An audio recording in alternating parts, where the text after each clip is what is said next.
जय Hind and hello guys, स्वागत है आपका आपके अपने यूट्यूब चैनल ज्ञानदे होस्ट में। एंड इस वीडियो के अंदर आपको बताने वाला हूं रेलवे रिक्रूटमेंट बोर्ड यानी कि आरआरबी असिस्टेंट लोको पायलट यानी कि एएलपी 2026 भर्ती ऑनलाइन फॉर्म के बारे में कि कैसे आपको इस न्यू वैकेंसी का फॉर्म फिलअप करना है। अगर आपने अभी तक ये फॉर्म नहीं भरा तो गाइज आप यहां पर अब इस वीडियो को वॉच करके बाकी कैंडिडेट की गलतियों से सीख करके इस फॉर्म को बिना किसी मिस्टेक के भर सकते हैं, क्योंकि गाइज बहुत सारे कैंडिडेट यहाँ पर क्वालिफिकेशन की जानकारी भरने में प्रॉब्लम फेस कर रहे हैं। कुछ बैंक अकाउंट कैसे लिंक करना है उसके बारे में, फिर कुछ क्वालिफिकेशन में, इसके अलावा कास्ट सर्टिफिकेट की इन्फॉर्मेशन आपको कैसे भरनी है, फोटो सिग्नेचर कैसे अपलोड करना है, उसमें बहुत सारे कैंडिडेट इशू फेस करे। तो इस वीडियो के अंदर संपूर्ण जानकारी बहुत ही अच्छे से एक्सप्लेन की जाएगी। एंड अगर फिर भी कोई सवाल डाउट रह जाए तो आप कमेंट के माध्यम से पूछ लेना। चलिए शुरू करते हैं। फटाफट से वीडियो को लाइक शेयर कर दीजिए अगर आपने अभी तक नहीं किया, और जो लिंक फिर वीडियो के डिस्क्रिप्शन में मैंने दिया ये आप ओपन कर लेना। आपको जानने को मिलेगा 11,127 पोस्ट पर ये वैकेंसी निकाली है और 14 जून 2026 तक आप ये फॉर्म भर पाएंगे।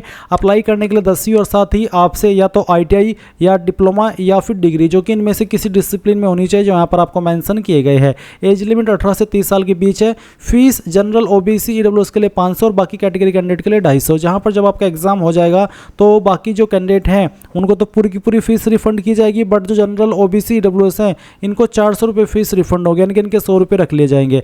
एंड अगर आप फॉर्म के अंदर कोई गलती करते तो यहाँ पर आपकी मॉडिफिकेशन फीस भी 250 रुपये लगेगी। इसलिए आप पहले ही इस तरह से फॉर्म को भरना कि आपसे कोई भी मिस्टेक ना हो और आपको मॉडिफिकेशन की ज़रूरत ही ना पड़े। अब अगर आप इसमें एलिजिबल है अप्लाई करने के लिए तो आप इंपॉर्टेंट लिंक के सेक्शन में आएंगे और अप्लाई ऑनलाइन लिंक ओपन करेंगे। यहाँ पर आ जाने के बाद में गाइज मैं आपको बता दूं, अगर आप पहले से रजिस्टर्ड है तो आप लॉगिन के ऊपर क्लिक करके दो माध्यम से लॉगिन हो सकते हैं। पहला लॉगिन विद आधार। अगर आप ये माध्यम सेलेक्ट करते हैं तो आपको यहाँ पर वो फ़ोन नंबर डालना है जो कि आधार के साथ में लिंक है। फिर जनरेट आधार OTP के ऊपर क्लिक करना है। आपके नंबर पर OTP जाएगा जो आप यहाँ पर डाल करके ये टिक करेंगे और आई एम नॉट रोबोट के ऊपर क्लिक करके लॉगिन हो जाएंगे। उसके बाद में आपके सामने वाला इंटरफेस आएगा। आपको ऑनलाइन एप्लीकेशन के सेक्शन में आकर के अप्लाई करना है।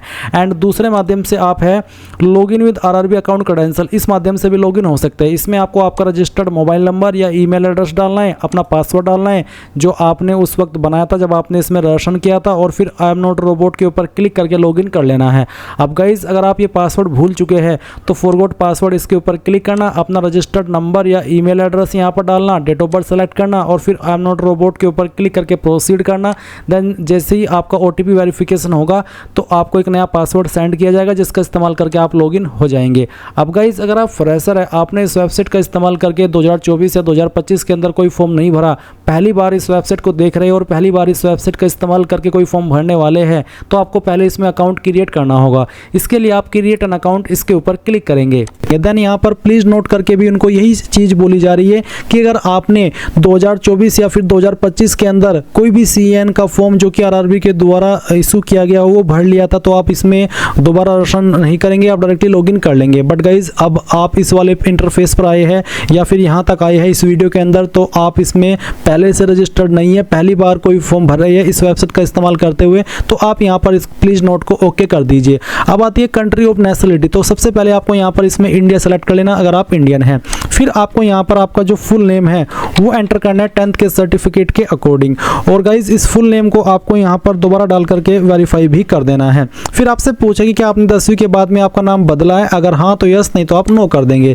फिर जो आपका डेट ऑफ बर्थ है वो आप यहाँ पर कैलेंडर के ऊपर क्लिक करके सिलेक्ट करेंगे। पहले आप यहाँ से आपका जो ईयर है वो सिलेक्ट कर लेंगे, फिर उसके बाद में आपको यहाँ पर जो आपका मंथ है वो सिलेक्ट करना है एंड देन यहाँ पर डे, तो आपका डेट ऑफ बर्थ आ जाएगा। फिर गाइज आपको डेट ऑफ बर्थ को यहाँ पर दोबारा से यहाँ पर डाल के वेरीफाई करना है। तो जो भी आपका डेट ऑफ बर्थ अभी आपने भरा वो आप यहाँ पर एंटर कर दें। इसके बाद आप आपका जेंडर सेलेक्ट कर लेंगे, मेल या फीमेल। जेंडर को दोबारा सेलेक्ट करके वेरीफाई कर देंगे। सेम वे में आप यहाँ पर आपका जो फादर नेम है वो एंटर करेंगे। ये भी आपको 10th के सर्टिफिकेट के अकॉर्डिंग फिल करना है, तो फादर नेम को आपको यहाँ पर दोबारा डाल करके वेरीफाई कर देना है। इसके बाद आप यहाँ पर आपकी माताजी का नाम एंटर करेंगे, माताजी के नाम को दोबारा डाल करके वेरीफाई कर देंगे। फिर आती कॉन्टैक्ट डिटेल। यहाँ पर आप आपकी ईमेल एड्रेस डालेंगे जो कि आप रजिस्टर करना चाहते हैं, और फिर जनरेट ईमेल OTP के ऊपर क्लिक करेंगे। आपकी इस ईमेल के ऊपर एक OTP सेंड किया जाएगा जो कि आप यहाँ पर डाल करके वेरीफाई कर देंगे। सेम वे में आप आपका मोबाइल नंबर डालेंगे और जनरेट मोबाइल OTP इसके ऊपर क्लिक करके इसको भी वेरीफाई कर देंगे। अब आपके पास 3 ऑप्शन नीचे यहाँ पर है। एक है वेरिफिकेशन थ्रू डिजिलॉकर और दूसरा है वेरिफिकेशन थ्रू आधार कार्ड या फिर I do not have Aadhaar card. तो अगर आप डिजिलॉकर के माध्यम से वेरिफिकेशन करना चाहते तो आपको वेरिफिकेशन थ्रू डिजिलॉकर इसके ऊपर क्लिक करना होगा, आपको डिजिलॉकर की वेबसाइट के ऊपर ट्रांसफर किया जाएगा। अगर आपका डिजिलॉकर की वेबसाइट के ऊपर पहले से अकाउंट बना हुआ है तो आप डायरेक्टली लॉगिन करके अपनी परमिशंस अलाउ कर देंगे और जो आपके डिटेल्स है जो भी आपने वहां पर डिजिलॉकर के ऊपर डॉक्यूमेंट्स अपलोड किए वो यहाँ पर सभी फैच कर ले जाएंगे। और अगर आप आधार कार्ड के थ्रू इसमें वेरिफिकेशन कराना चाहते तो आप इसके ऊपर क्लिक करेंगे, देन आपको आधार की वेबसाइट के ऊपर ट्रांसफर किया जाएगा। वो कैसे आप देख लीजिए, नीचे यहाँ पर आपसे आपका आधार नंबर मांगा है, जैसे आप आपका आधार नंबर डालेंगे जनरेट आधार ओटीपी के ऊपर क्लिक करेंगे तो गाइज यहाँ पर एक ओटीपी आपको सेंड किया जाएगा, वो ओटीपी डालेंगे और वेरीफाई के ऊपर क्लिक करके उसको वेरीफाई कर देंगे। इसके बाद आप यहाँ पर टिक करेंगे, फिर आप एक पासवर्ड क्रिएट करेंगे। पासवर्ड आपका कैसा उसका आप एग्जांपल देख लीजिए। पासवर्ड के अंदर इंग्लिश का कैपिटल लेटर कम से कम एक, स्मॉल लेटर कम से कम एक स्पेशल कैरेक्टर और साथ ही डिजिट, कुछ इस तरह का पासवर्ड आप बना लेंगे अपनी मर्जी से और उस पासवर्ड को दोबारा डाल करके वेरीफाई कर देंगे। फिर आप यहाँ पर आई एम नॉट रोबोट के ऊपर क्लिक करेंगे और preview and create an account इसके ऊपर क्लिक करेंगे। इसके ऊपर क्लिक करने के बाद जो भी जानकारी आपने शुरू से लेकर अभी तक भरी है वो सभी आपके सामने आएगी। अच्छे से जानकारी एक एक करके चेक कर लेना, क्योंकि ये वो सब जानकारी है जो कि करेक्शन के टाइम भी आप एडिट नहीं कर पाएंगे, इसलिए सभी जानकारी अच्छे से चेक करनी है, टाइम लगा करके एक एक स्पेलिंग, ताकि आपको पूरी तरीके से श्योरिटी हो जाए कि यहाँ सभी इन्फॉर्मेशन सही है। और जब आपकी इन्फॉर्मेशन बिल्कुल करेक्ट हो तब आप यहाँ पर इसको सबमिट कर देना। जैसे ही आप ये प्रोसेस कंप्लीट कर लेंगे आपका अकाउंट क्रिएट हो जाएगा। अब आप यहाँ पर इस वाले इंटरफेस पर आएंगे और लॉगिन करेंगे। लॉगिन करने के लिए आपके पास यहाँ पर दो विकल्प हैं, एक है आधार वाला, अगर आपने आधार के थ्रू वेरिफिकेशन किया है तो आप यहाँ पर लॉगिन विद आधार सेलेक्ट करके आपका वो नंबर डालिए जो आधार के साथ में लिंक है और जनरेट आधार ओटीपी के ऊपर क्लिक कीजिए और जो ओटीपी आएगा वो यहाँ पर डाल करके आई एम नॉट रोबोट के ऊपर क्लिक करके लॉगिन हो जाइएगा। अगर इसमें कोई इशू आ जाता है तो आप login with RRB account credential इसके ऊपर क्लिक करना, आपका रजिस्टर्ड नंबर या ईमेल एड्रेस यहाँ पर डालना और जो पासवर्ड अभी आपने बनाया अपनी मर्जी से वो यहाँ पर डालना और फिर यहाँ पर आई एम नॉट रोबोट के ऊपर क्लिक करके लॉगिन के ऊपर क्लिक करना। इसके बाद में गाइज आपके सामने यहाँ पर ओटीपी सेंड करने का विकल्प आएगा। आपको सेलेक्ट करना होगा कि आप ओटीपी ईमेल पर चाहते हैं या फिर नंबर पर, जो भी माध्यम आप सेलेक्ट कर लेते हैं उसी के ऊपर आपको ओटीपी सेंड किया जाएगा। वो ओटीपी आप यहाँ पर डालेंगे और लॉगिन के ऊपर क्लिक कर देंगे। अब गाइज लॉगिन करने के बाद आपके सामने यहाँ पर कुछ ऐसा इंटरफेस आ जाएगा। अगर आपने अभी रजिस्ट्रेशन किया है तो भी आपके सामने वाला इंटरफेस आएगा और अगर आप पहले से रजिस्टर्ड है तो गाइज तो भी आपके सामने यही वाला इंटरफेस आएगा। अगर आप यहाँ पर अपनी रजिस्ट्रेशन डिटेल मॉडिफाई करना चाहते हैं और आप पहले से रजिस्टर्ड है तो आप मॉडिफाइड रजिस्ट्रेशन डिटेल्स इसके ऊपर क्लिक करेंगे। यहाँ पर बोला है कि your profile contains 2 editable section, जो कि है पर्सनल इन्फॉर्मेशन और कॉन्टैक्ट इन्फॉर्मेशन।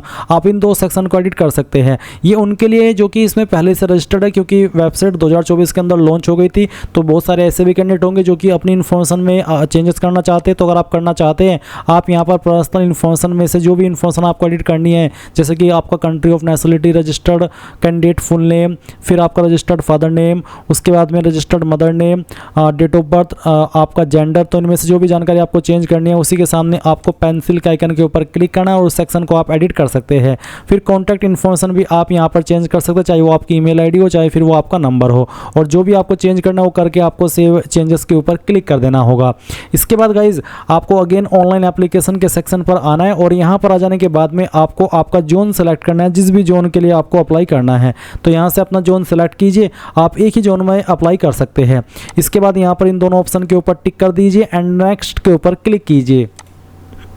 अब आपके सामने यहाँ पर मेडिकल फिटनेस सेल्फ असेसमेंट से जुड़े हुए कुछ सवाल आएंगे। जैसे कि पहला सवाल है, do you have any stammering, speech impediment और फ्रीबल वॉइस डेट में अफेक्ट क्लियर कम्युनिकेशन, यानी कि आपको बोलने में बेसिकली क्या दिक्कत है, आपको फीबल जो वॉइस है वो क्या अफेक्ट करती है, या फिर कोई भी जो इनमें से जो यहाँ पर ये चीज़ें मेंशन की गई है इनमें से कोई भी चीज़ें जो कि आपको कम्युनिकेशन करने में अफेक्ट करती है।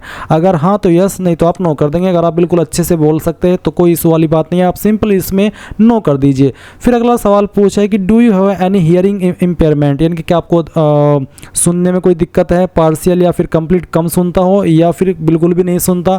अगर हाँ तो आप इसमें सवाल में क्वेश्चन नंबर 2 में यस करेंगे, नहीं तो नो करना है। तीसरा सवाल है कि do you have unaided vision, आपका जो विजन है वो जो कि यहाँ पर 6/6 इन बोथ आइज, अगर है तो आपको यहाँ पर यस करना है, नहीं है तो आप नो करेंगे। अगर आप नो करते हैं तो आपको देखने को मिलेगा कि based on your response you are medically not eligible to apply for assistant loco pilot, यानी कि आपका आई विजन 6 /6 होना चाहिए। अगर ये नहीं है तो फिर आप इसमें मेडिकली फिट नहीं है अप्लाई करने के लिए, तो आप यहाँ पर यस कर दीजिए। इसके बाद अगला सवाल है, do you use spectacles, contact lenses और any visual aid for distance vision? क्या आप डिस्टेंट विजन के लिए इनमें से कोई भी चीज़ यूज करते हैं? अगर हाँ तो आप यस करेंगे। यस करने पर इसका मतलब है कि आप इसमें मेडिकली फिट नहीं है।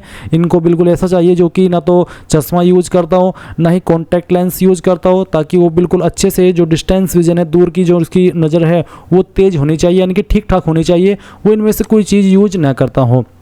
तो आप यहाँ पर नो कर दीजिए कि मैं इनमें से कोई भी चीज़ यूज नहीं करता। अब अगला सवाल है कि have you ever undergone LASIK, PRK और any refractive eye surgery to improve vision? क्या आप इन सर्जरी से गुजरे हो अपनी जो आई है उसको अच्छे से इम्प्रूव करने के लिए? अगर हाँ तो आप यस करेंगे। यस करने पर फिर भी आपको बोला जा रहा है कि आप बिल्कुल नेचुरली ठीक होने चाहिए। अगर आप अपने विज़न को इम्प्रूव करने के लिए इन सर्जरी से गुजरे हैं तो भी आप अप्लाई नहीं कर सकते, तो इसमें यहाँ पर आपको नो करना है। फिर 6 सवाल है कि do you have any colour blindness और डिफ़िकल्टी? तो बेसिकली क्या आपको कलर ब्लाइंडनेस है, रेड ग्रीन का कुछ आपको इशू है? अगर हाँ तो यस, नहीं है तो नो करेंगे। उसके बाद आप यहाँ पर कंटिन्यू इसके ऊपर क्लिक कर देंगे। फिर सेक्शन भी आता है मेडिकल फिटनेस स्टैंडर्ड। इसमें सवाल नंबर 7 में पूछा कि do you suffer from any psychiatric, neurological और कॉग्निटिव डिसऑर्डर अफेक्टिंग अल्टरनेस, जजमेंट और रिएक्शन टाइम? यानी कि क्या आप इन जो यहाँ पर ये चीज़ें मेंशन की गई है इनसे ग्रसित है, जो कि यहाँ पर आपका रिएक्शन टाइम कम करता हो? अगर हाँ, अगर आप इनमें से किसी भी प्रॉब्लम से या बीमारी से ग्रसित है तो आप यस करेंगे, नहीं है तो नो कर देंगे। 8वां सवाल आता है कि do you experience frequent blackouts, seizures, vertigo और sudden loss of consequences? Basically अचानक से चक्कर आ जाते हैं या फिर ब्लैकआउट हो जाता है। अगर आप इनमें से कोई भी प्रॉब्लम फेस करते हैं या फिर की है तो आप यस करेंगे। और अगर आपको इनसे कोई लेना देना नहीं है, आपका बिल्कुल मस्त हो, आपका बॉडी एकदम सही से चकाचक काम कर रही है, तो आप सिंपली इसमें भी नो कर देना। बेसिकली इस बार ये बहुत ही स्ट्रिक्टली पहले ही मेडिकल चीज़ें आपसे ले रहे हैं, नहीं तो ये चीज़ें बाद में होती थी मेडिकल एग्जाम के टाइम पर, बट ये शुरुआत में पूछ रहे हैं ताकि कैंडिडेट की संख्या उतनी ज़्यादा वहाँ पर न पहुँचे जितनी वहाँ पर पहुँचती है और फिर बाद में उनको बाहर निकालना पड़ता है। अब अगला सवाल आता है कि are you capable of sustained attention and concentration for long operating hours? यानी कि क्या आप कैपेबल है जो कि अगर लॉन्ग होवर ऑपरेटिंग होवर हो, आपको ज़्यादा समय के लिए काम पर रखा जाए और जो अटेंशन है वो आपको देनी पड़े, उसके लिए आप कैपेबल है? अगर हाँ तो यस, नहीं तो आप नो करेंगे। नो करेंगे तो ये कहेंगे कि हमें नहीं चाहिए, आप इसमें अप्लाई नहीं कर सकते, तो आप यहाँ पर यस कर देंगे और फिर कंटिन्यू के ऊपर क्लिक करेंगे। फिर 10वां सवाल आता है कि have you been diagnosed with diabetes mellitus? तो क्या आप डायग्नोस्ड हुए, ग्रसित हुए डायबिटीज़ मिलिटस से? अगर हाँ तो यस, नहीं तो आप नो करेंगे। फिर सवाल आता है कि have you been diagnosed with hypertension, high blood pressure? क्या आप हाई ब्लड प्रेशर से डायग्नोस्ड हुए यानी कि ग्रसित हुए? अगर हाँ तो यस, नहीं तो आपको नो करना है।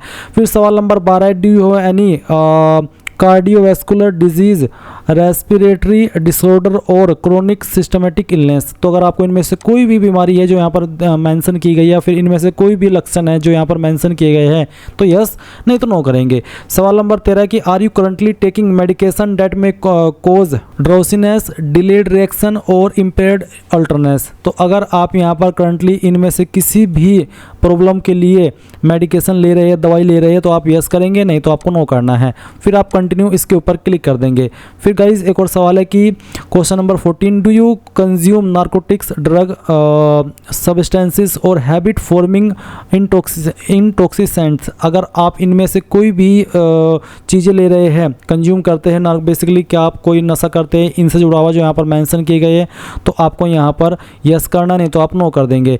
Do you consume alcohol habitually और इन मैनर अफेक्टिंग वर्क अल्टरनेस? यानी कि क्या आप आदतन अल्कोहल लेते हैं, कंज्यूम करते हैं, या फिर ऐसा कोई अल्टरनेस जो कि आपका जो वर्क हो रहा है उसको अफेक्ट करता हो? अगर हाँ तो यस, नहीं तो आप नो करेंगे। फिर कंटिन्यू कर देंगे। इसके बाद यहाँ पर डिक्लेरेशन ऑफ ट्रूथलेस, तो यहाँ पर आपको बोला कि आई हैव डिक्लेयर्ड, यानी कि जो इन्फॉर्मेशन मैंने दी है, जिनके सवाल मैंने सही किए दिए हैं, वो मेरे अकॉर्डिंग सही है। अगर किसी भी चीज़ में मैं गलत पाया जाता हूँ तो मेरा जो फॉर्म है वो रद्द किया जा सकता है। तो आप यहाँ पर टिक करेंगे। अब आप सबमिट इसके ऊपर क्लिक कर देंगे। इसके बाद गाइज यहाँ पर वो इन्फॉर्मेशन आएगी जो कि आपने राशन करते समय भरी थी। अब गाइज आपके सामने यहाँ पर ये सब इन्फॉर्मेशन आएगी जैसे कि आप वीडियो में देख सकते हैं। तो पहला सवाल है मैरिटल स्टेटस का, तो अनमैरिड हो या मैरिड हो, जो भी आपका स्टेटस है वो आप सिलेक्ट कर लेंगे। रिलीजन आपका क्या है वो आपको यहाँ पर सिलेक्ट कर लेना है। उसके बाद में आपसे पूछे do you wish to avail fee exemption, जो SC ST और OBC को एंड फीमेल को जो छूट मिलती है क्या आप वो आप लेना चाहते हैं। अगर आप यहाँ पर यस करेंगे तो यस करने के बाद में आपको पूछा कि you have claimed waiver of examination fee, और उसके बाद में you will be required to furnish an affidavit on non judicial stamp paper mentioning your minority community at the time of document verification. यानी कि आपको जो आपकी माइनॉरिटी कम्युनिटी है या फिर जो भी आपकी कास्ट कैटेगरी है जिसके तहत आपको फी वेवर चाहिए, उससे जुड़ा हुआ डॉक्यूमेंट वेरिफिकेशन के टाइम पे सर्टिफिकेट दिखाना होगा।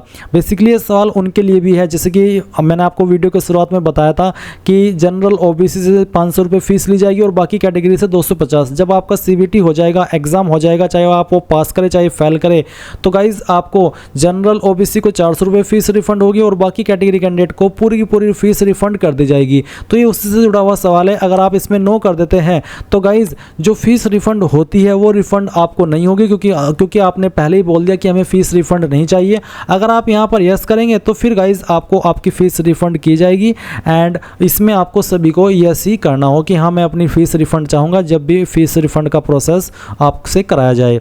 इसके बाद यहाँ पर आते हैं मदर टंग। तो भी जो भी आपकी मातृभाषा है, मातृभाषा मतलब जो भी आपकी लैंग्वेज आप बोलते हैं, जो भी आपकी स्टेट की लोकल लैंग्वेज है वही आपकी मातृभाषा कही जाती है। तो आप यहाँ पर अपनी मदर टंग सेलेक्ट कर लेना।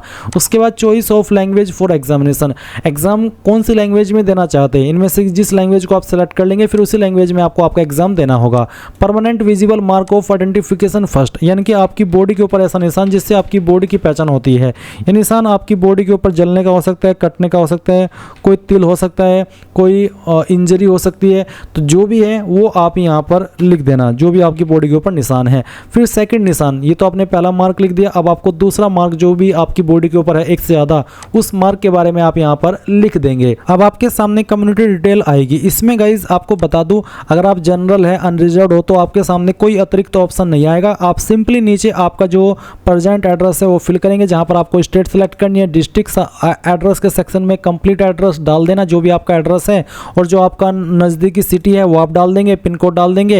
एंड अगर आपका प्रेजेंट एड्रेस और परमानेंट एड्रेस सेम है तो आप यहाँ पर इस बॉक्स को टिक कर देंगे। अगर प्रेजेंट और परमानेंट एड्रेस अलग अलग हैं तो अनटिक करके अलग से इस तरह परमानेंट एड्रेस फिल करके सेव करेंगे और नेक्स्ट करके आगे बढ़ जाएंगे। बट गाइज अगर आपकी कैटेगरी ST है, OBC है या EWS है तो आपके सामने अतिरिक्त ऑप्शन आएंगे। चलिए दिखाता हूँ एक करके कि किसके सामने क्या ऑप्शन आएंगे। अगर आप यहाँ पर ST सेलेक्ट करते हैं, आप ST कैटेगरी से आते तो आपको बोला है कि only those communities which are recognized by the central government of India as SC ST and OBC non creamy layer are eligible for reservation, यानी कि जो सेंट्रल गवर्नमेंट के तहत SC ST and OBC non creamy layer में आते हैं वही reservation के लिए योग्य होंगे, बाकी कोई योग्य नहीं होगा। और कास्ट सर्टिफिकेट भी आपका सेंट्रल का ही बना होना चाहिए। तो आप I understand and I agree इसके ऊपर क्लिक करेंगे। और गाइज अगर आप यहाँ पर कम्युनिटी में OBC सेलेक्ट करते तो आपसे सेम सवाल बोला है कि आपका जो कास्ट सर्टिफिकेट है वो सेंट्रल के द्वारा बना होना चाहिए। तो आप I understand and I agree इसके ऊपर क्लिक कर देंगे। और अगर आप यहाँ पर कम्युनिटी EWS से आते हैं तो आपको यहाँ पर बोला है कि EWS candidate must produce income and asset certificate in request format based on the income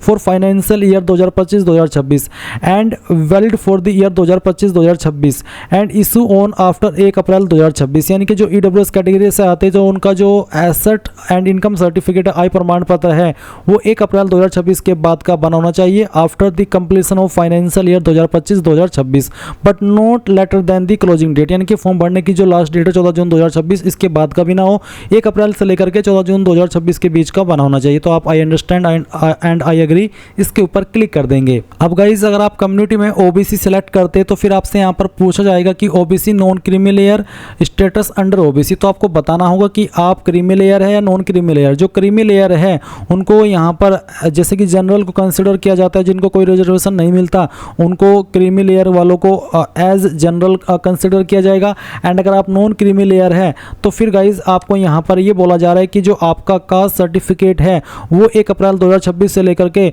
14 जून 2026 के बीच का बना होना चाहिए और आपकी जो एनुअल इनकम है वो 8 लाख से कम रहनी चाहिए। जिसकी इससे ज़्यादा होगी तो फिर वो इसके लिए एलिजिबल नहीं रहेगा। तो I understand and I agree इसके ऊपर आप क्लिक करेंगे। अब आपके सामने यहाँ पर कुछ इस तरह का इंटरफेस आएगा। अगर आप एसटी है तो भी आपके सामने इसी तरह का इंटरफेस आएगा, जहाँ पर आपसे पूछा नेम ऑफ द कास्ट। तो आपकी कास्ट क्या है, आपका जो कास्ट सर्टिफिकेट है सेंट्रल का, वो कुछ इस तरह का रहेगा जैसे कि आप वीडियो में देख सकते हैं। ये सेंट्रल का ये बना हुआ है, मैं आपको डेमो के लिए दिखा रहा हूँ। इसमें यहाँ पर आपकी जो कास्ट है वो भी देखने को मिल जाएगी।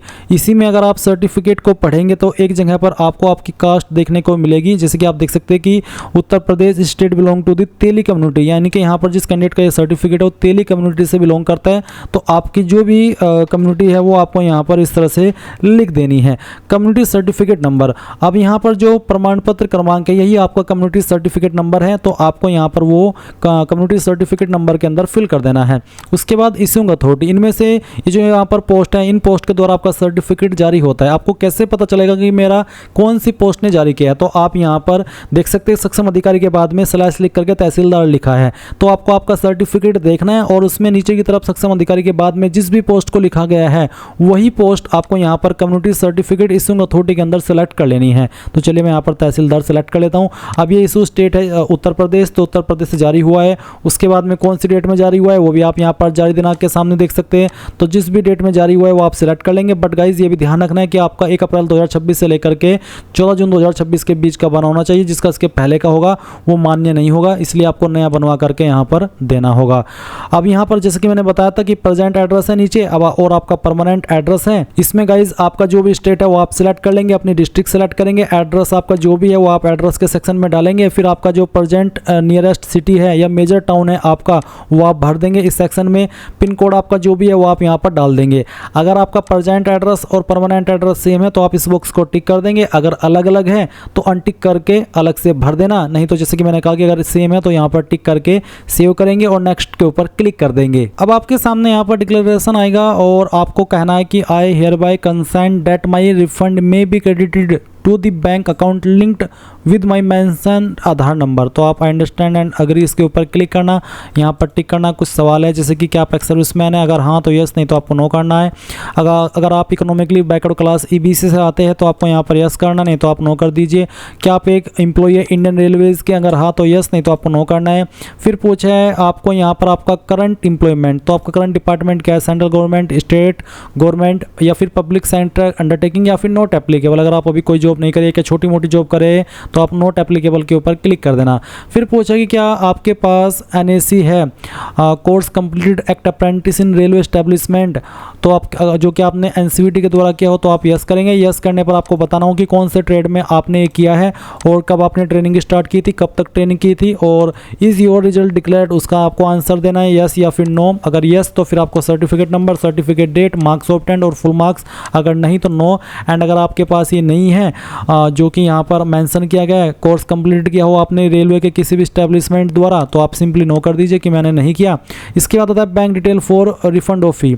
यहाँ पर गाइज आप पहले तो आप वो नंबर डालिए। बेसिकली अगर आपका सवाल आने वाला है ये वाला कि सर क्या मैं किसी और का आधार नंबर दे सकता हूँ जिसमें कि मैं फीस रिफंड चाहूँ, तो हाँ आप दे सकते हैं। ज़रूरी नहीं है कि आप अपना ही यहाँ पर अकाउंट लिंक करें। अगर आपका नहीं हो रहा है और आप किसी और का देना चाहते हैं तो आप किसी और का भी दे सकते हैं, और आपका भले ही लिंक भी हो रहा हो फिर भी आपको अपने फादर का, अपने फ्रेंड का, अपने रिलेटिव का, किसी का भी अकाउंट नंबर देना है जो कि आप देना चाहते हैं वो भी आप यहाँ पर दे सकते हैं। कोई इशू वाली बात नहीं है, इसमें आपकी सैलरी नहीं आएगी, ये सिर्फ फीस रिफंड से जुड़ा हुआ है। तो आप यहाँ पर आपका जिसका भी आपको अकाउंट लिंक करना है उसका नंबर आधार का 12 डिजिट का डाल दीजिए। गाइज अगर कोई इशू ना हुआ तो आपका यहाँ पर डायरेक्टली इस तरह से अकाउंट लिंक हो जाएगा बहुत ही आसानी में। एंड अगर आपका लिंक नहीं हो रहा है तो गाइज आप उसका डाल लीजिए इसमें आधार नंबर जिसका जो आधार नंबर है और बैंक है वो लिंक हुआ हो। इसके बाद आप सेव करेंगे, ये जानकारी सेव हो जाएगी और फिर नेक्स्ट के ऊपर क्लिक करेंगे। यहाँ पर क्वालिफिकेशन की जानकारी देनी है, तो सबसे पहले अगर आपके पास नेशनल अप्रेंटिसशिप सर्टिफिकेट है वो भी आप दे सकते हैं। मैं आपको सजेस्ट करूँगा कि आपको यहाँ पर मैट्रिकुलेशन सेलेक्ट कर लेना है सबसे पहले। फिर आपको बताना है कि आपने आपकी 10वीं कौन सी स्टेट से की है, कौन सी डिस्ट्रिक्ट से की है, और डिस्ट्रिक्ट भी आपको यहाँ पर सेलेक्ट करनी है। अपने बोर्ड का नाम आपको यहाँ पर बताना है जिस भी बोर्ड के द्वारा आपने की है। डेट ऑफ पासिंग, कब आपने इस क्वालिफिकेशन को पास कर लिया था वो भी आपको यहाँ पर इस तरह से सिलेक्ट करना होगा। जैसे कि मैं आपको यहाँ पर सिलेक्ट करके दिखा रहा हूँ, आपका महीना और फिर यहाँ से डेट, इस तरह से आपकी डिटेल्स आ जाएगी। फिर आपको यहाँ पर 10वीं का जो भी रोल नंबर था वो यहाँ पर डाल देना है, और आपका जो 10वीं का सर्टिफिकेट नंबर है या सीरियल नंबर है वो आप यहाँ पर डाल दीजिए। इसके बाद आप यहाँ पर ऐड के ऊपर क्लिक करेंगे तो ये जानकारी ऐड हो जाएगी। अब इसके बाद आपके पास इनमें से कोई क्वालिफिकेशन होनी चाहिए, चाहे वो नेशनल अप्रेंटिसशिप सर्टिफिकेट हो, चाहे वो ITI हो, चाहे वो डिग्री हो या फिर डिप्लोमा हो। मान लीजिए आपके पास ITI है तो आप ITI सेलेक्ट कर लेंगे। फिर बताएंगे कौन से ट्रेड में आपने की है, स्टेट बताएंगे जहाँ से आपने की है, डिस्ट्रिक्ट बताएंगे जहाँ से आपने आपकी ITI की है, नेम ऑफ इंस्टीट्यूट जहाँ से की है उस इंस्टीट्यूट का नाम आपको यहाँ पर एंटर करना है। उसके बाद में कब आपने इस क्वालिफिकेशन को पास कर लिया था वो आपको यहाँ पर सेलेक्ट कर लेना है इस तरह से। और उसके बाद में यहाँ पर आपको बताना है कि सर्टिफिकेट NCVT के है या फिर SCVT, जिसके द्वारा भी है वो ये आप सिलेक्ट कर लेंगे। और certificate type national trade certificate या फिर स्टेट ट्रेड सर्टिफिकेट जो भी है वो आपको सिलेक्ट करना है और ऐड के ऊपर क्लिक करके ऐड कर देना है। अब अगर आप यहाँ पर डिग्री के माध्यम से अप्लाई करें तो आप डिग्री सेलेक्ट करेंगे। उसके बाद में डिसिप्लिन में इनमें से कोई एक डिसिप्लिन आपका डिग्री का होना चाहिए, आपको सेलेक्ट करना होगा। उसके बाद में जैसे कि मैंने यहाँ सेलेक्ट किया तो पूछा name of the course as existing on certificate, certificate के ऊपर कौन सा कोर्स लिखा हुआ है वो कोर्स का नाम आपको यहाँ पर लिखना है। स्टेट बतानी है जहाँ से आपने किया है, डिस्ट्रिक्ट बतानी है जहाँ से आपने किया है। उसके बाद में आपको यहाँ पर कॉलेज या यूनिवर्सिटी का नाम बताना है, डेट ऑफ पासिंग और परसेंटेज। एंड अगर आपने डिप्लोमा किया तो आप 3 ईयर डिप्लोमा सेलेक्ट कर लेंगे, डिसिप्लिन यहाँ पर सेलेक्ट करेंगे।